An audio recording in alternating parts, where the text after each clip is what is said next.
Welcome to Spectral Productions, where we take you behind the scenes of our first independent computer animated series, The Last Rite. I'm Chad Morgan, and this is the Last Rite update for November 2014.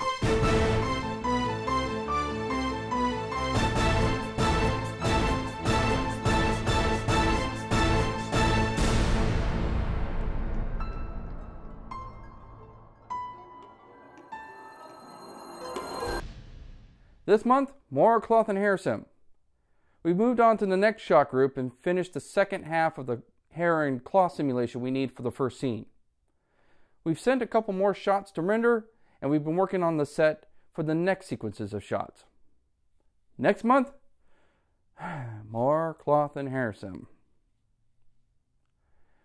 A while back, we talked about referencing, and in our example, we talked about fixing blend shapes. So today, we'll cover that in this month's Quick and Dirty. To create a blend shape, you need a copy of the altered mesh and the original. Once the blend shape is created, the extra mesh isn't technically needed. It's helpful to keep it in case you need to make edits, but all that duplicate meshes there can make the file very heavy.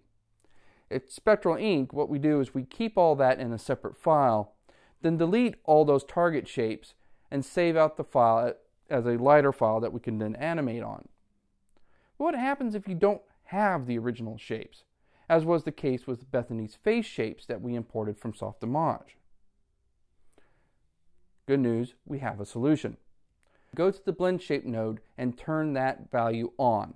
Make sure all the others are off and copy the mesh. The trick is reconnecting this shape to the input of the blend shape node. It's important to demystify how the blend shape node indexes the shapes.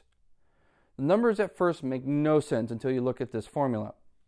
Index equals weight times 1,000 plus 5,000. Part of the reason for the wide range of numbers is to accommodate in-between shapes.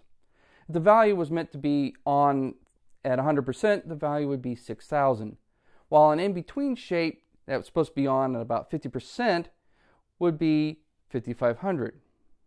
Fortunately for our purposes, we don't need to deal with in-between shapes, so the target input item value will always be 6,000. The input target group will be the weight minus 1, because indexes always start at 0.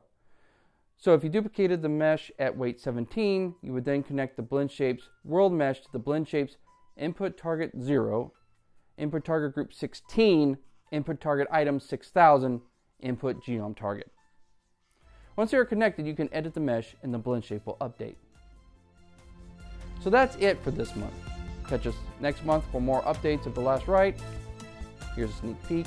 We're going to be doing more cloth and hair sim.